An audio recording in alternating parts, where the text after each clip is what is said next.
Finally, Monday night, Redskins-Eagles. Eagles favored by 6.5. Over-under is 45. So some injury news. Adrian Peterson didn't practice Thursday with a shoulder injury. Not sure what's up with that yet. Chris Thompson thinks he's going to play, which is great for the Redskins. Jordan Reed, I didn't see what Jordan Reed's practice status was on Thursday. You're going to want to check that. Colt McCoy playing again. The Eagles might get some corners back. Last week, they were playing basically three guys off the street against the Giants, and the Giants still couldn't tear them up. That's another Eli data point, by the way. But they should get Sidney Jones and Russell Douglas back, which is a big deal for them because not that they're great, but they're, at least they're guys who they expected to play this season, not just random guys who were, selling insurance the week before last week. Eagles 1-5 against spread at home. They're struggling. This is a game where I said to Ryan, I don't want to pick anybody. Like you look for reasons to like a team, and there's not a lot to like about either one of these the way they're playing right now. And the Eagles barely beat the Giants. They struggled before that. The Redskins, they looked like they were playing well on Thanksgiving, and then things turned on a dime. Colt McCoy's not good.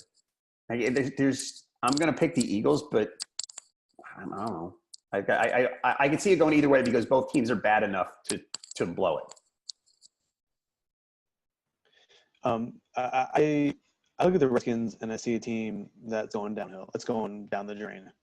And they've lost a close game against Houston, and they lost a pretty close game against Dallas. And I think they're a desperate team right now. And I wrote about this in the column. I was disappointed. I think most of the NFL world was disappointed by them signing Reuben Foster. And even if he doesn't, I guess he won't play this week. I think just the idea that the only NFL team to put a waiver claim on him. Yeah. I don't know. You can read my column. I guess we don't need to get into it right now. But I really think that smacks of desperation. And maybe it doesn't affect the psyche of the team either way, but I just think that the Redskins are desperate, and I think especially with the Cowboys winning on Thursday, this is a team that just can go into a shell and just and implode. Right. Alex Smith, the loss of Alex Smith is a huge deal, and I didn't really have much trouble picking the Eagles here. Okay. Like you said, the Eagles aren't good either, and they probably won't make the playoffs either. But I feel so much better about the Eagles right now than about the Redskins. I think you might be right. I'm thinking the Eagles too. Two things about the Reuben Foster thing. First, they said when they signed him, look, I'm sort of beyond getting shocked by stuff like this because we've seen teams do this before. Not that I think it's good, but when they signed him, they said, well, we've got guys here who were former teammates of his, and we talked to them. Yeah. So the media people talked to HaHa Clinton Dix, and these are college teammates. HaHa Clinton Dix and Jonathan Allen, they're like, oh, hey, the Redskins said they talked to his teammates. Both of those guys went, well, they didn't talk to me. Okay. So they lied.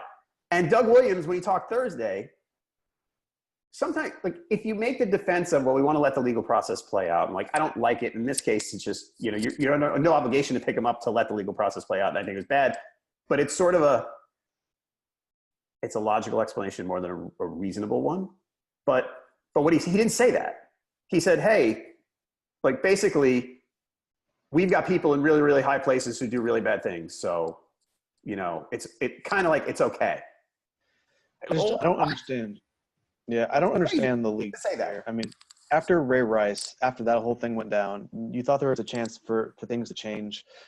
And they need to change so desperately. And teams have just proven over and over again, if you think a guy can help you in the short term, you're going to take him up no matter what. And now they're paying him like $35,000 a week or something to be on the commissioner's exempt list. And it's like, I don't know. I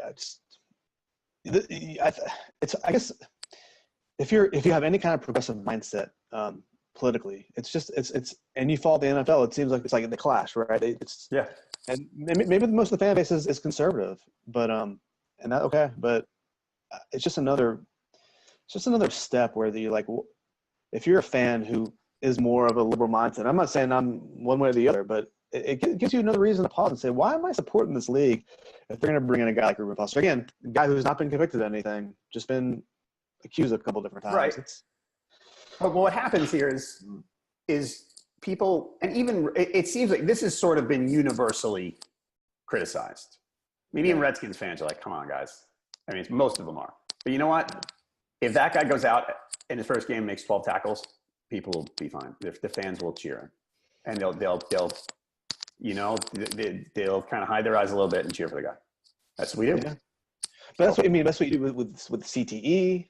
That's what you do with guys getting concussions. I mean, that's what you do. I mean, as a sports writer, that's what we do too. I mean, we're making money off of this. I love boxing. I write about boxing for Forbes. Same type thing. So you have to ask yourself, you have to, I guess, wrestle with it morally.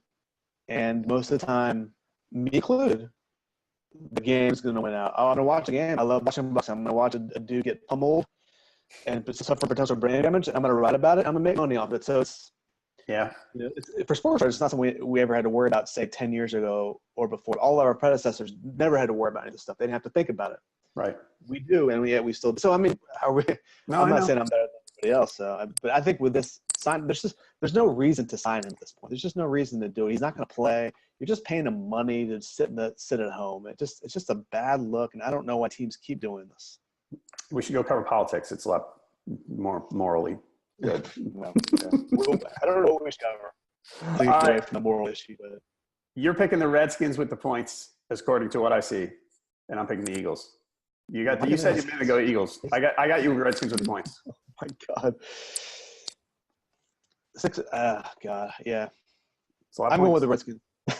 Okay. No, I need to change that pick. I don't like Redskins. Josh is going Eagles. I'm going to change it right now. I'm going to change it right as we speak. All right. So 51% of the experts are going with the Eagles. 50% of the fans are going with the Eagles. This is the most divided pick